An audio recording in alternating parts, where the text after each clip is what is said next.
Pour éviter la désinformation, quelques petits conseils. Vérifiez la source, regardez qui a écrit l'info que vous lisez, et est-ce que la personne ou cet organisme est digne de confiance. Et vous pouvez aussi aller sur le Décodex, Hoaxbuster, Check News, Les Observateurs, Vrai ou Fake. Ce sont tous des sites qui recensent les fake news, les rumeurs. Comparez, variez les sources, regardez ce que les autres médias disent sur un sujet. Si aucun journal, aucune chaîne de télé, aucune radio n'a parlé d'une info, eh bien c'est probablement qu'elle est fausse.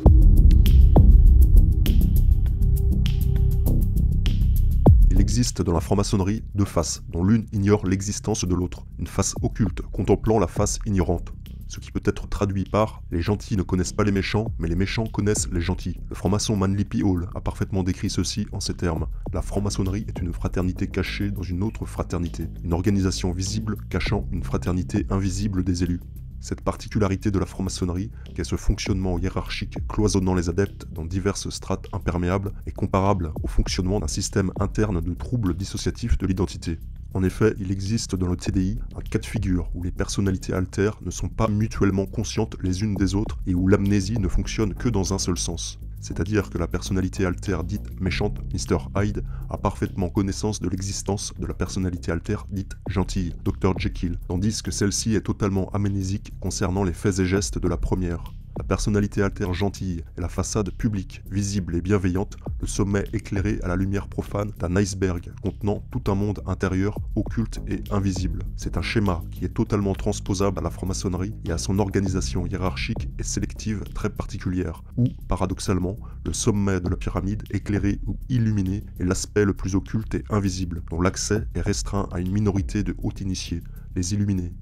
Les personnalités altères dites gentilles étant représentées en franc-maçonnerie par tous ses membres travaillant à la vitrine publique humaniste et bienveillante, c'est-à-dire la fraternité visible, ignorante de la fraternité invisible composée des personnalités altères méchantes, elles-mêmes parfaitement conscientes de l'existence des personnalités altères gentilles, car ayant une vue globale sur le système du haut de la pyramide initiatique. Dans un système de TDI, la multitude d'altères sera organisée en une hiérarchie très stricte, où chaque fragment aura une fonction bien précise. Les cultes sataniques ou lucifériens sont eux-mêmes organisés d'une manière très hiérarchique. Ils reproduisent donc ce schéma pyramidal à l'intérieur de la victime fractionnée pour renforcer la loyauté envers l'organisation de la société secrète.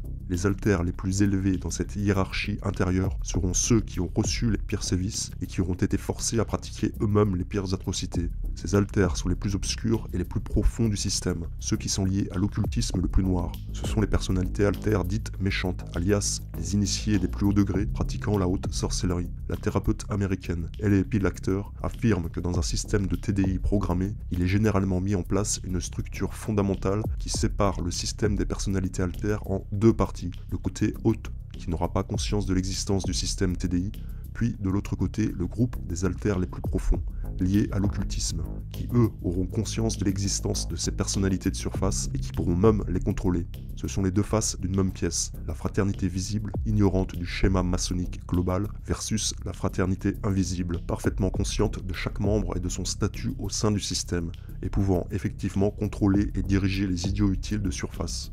Voici à présent l'extrait d'un écrit de la thérapeute Patricia Bird Clark, dans lequel elle décrit l'organisation des personnalités altères dans le monde intérieur d'un individu fractionné et programmé, une organisation identique sur bien des points à l'organisation des sociétés secrètes initiatiques. Pour bien illustrer ce parallèle, nous avons ici remplacé les mots personnalité altère par frère, en référence aux membres de la franc-maçonnerie.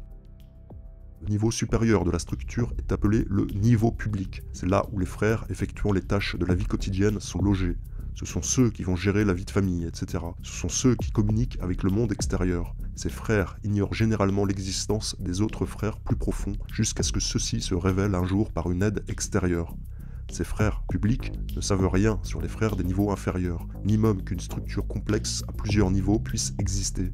En progressant dans la structure vers ses profondeurs, nous allons trouver des niveaux de plus en plus grands et de plus en plus densément peuplés. Il est courant de trouver des centaines de frères dans les niveaux inférieurs. Plus le niveau sera ancré profondément dans le monde intérieur, plus les frères seront obscurs car impliqués dans les activités occultes du groupe. Les frères qui résident dans les niveaux inférieurs les plus profonds savent absolument tout des niveaux supérieurs et ils sont capables de prendre le contrôle de tout le système supérieur. Les frères les plus puissants et les plus obscurs sont au plus bas niveau, dans la couche de programmation la plus profonde. Lorsque ces frères des couches profondes veulent prendre le contrôle du corps, ils remontent par les portes, donnent un mot de passe au démon gardien et accèdent ainsi au niveau supérieur, les niveaux publics. Les frères de ce niveau public ne sont pas habilités à résister aux frères occultistes des profondeurs. Un frère des profondeurs peut punir et torturer un frère du niveau public si jamais celui-ci a parlé ou commis toute autre infraction aux règles. Un système de TDI programmé fonctionne avec des codes, des mots de passe et des symboles, tout comme les sociétés secrètes pyramidales. Lorsqu'un des initiés monte en grade hiérarchique, il lui est alors révélé davantage d'informations concernant les programmations et les codes déclencheurs utilisés lors des cérémonies sur les autres membres du culte, fractionnés et programmés. Certains de ces déclencheurs sont génériques, ce sont des codes d'accès basiques qui peuvent être utilisés pour contrôler un nombre relativement important de personnes. Le docteur Randall Noblit explique que les membres du culte qui s'élèvent dans la hiérarchie n'auront pas seulement accès à une variété de codes déclencheurs qu'ils pourront utiliser pour contrôler les personnes des niveaux inférieurs, mais ils subiront également en parallèle une mise à jour afin que ces déclencheurs génériques n'aient plus autant d'emprise et de contrôle sur eux-mêmes. Ainsi, les survivants ayant accédé aux rangs les plus élevés de ces groupes sectaires ont été conditionnés et programmés avec des déclencheurs beaucoup plus spécifiques et complexes afin que la majorité des membres ne puissent pas les contrôler en ayant accès à leur programmation. Un tel contrôle est réservé à l'élite des hautes sphères hiérarchiques. Alors que les membres du culte des bas niveaux sont utilisés par les leaders pour toutes sortes de choses, ils peuvent dans certains cas monter dans la hiérarchie et recevoir les enseignements sur les protocoles pour accéder aux programmations des autres membres, et pour ainsi à leur tour détenir un incroyable pouvoir de contrôle. Selon la survivante Lynn Brunet, le personnage ailé du silence représenté sur le tablier maçonnique du 21e degré, le grade du Noachite, pourrait représenter le processus de dissociation et de programmation. L'incapacité de parler de l'expérience traumatique initiatique est représentée par l'index droit tenu devant la bouche, la main droite étant contrôlée par le cerveau gauche, le côté du cerveau qui affecte le langage.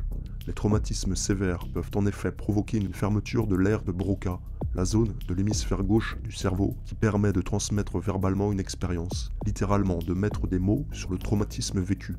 La main gauche, quant à elle, détiendrait la clé d'accès à ces mémoires traumatiques. Il s'agirait d'une symbolique représentant l'accès au côté droit du cerveau, s'activant lorsque les mémoires traumatiques dissociées remontent à la conscience. Dans le cadre de la programmation MK basée sur les traumatismes, ce sont ces mémoires traumatiques inconscientes qui permettent d'accéder aux personnalités altères par des codes faisant office de stimuli et de déclencher de la même manière certaines commandes implantées lors des traumatismes dissociants.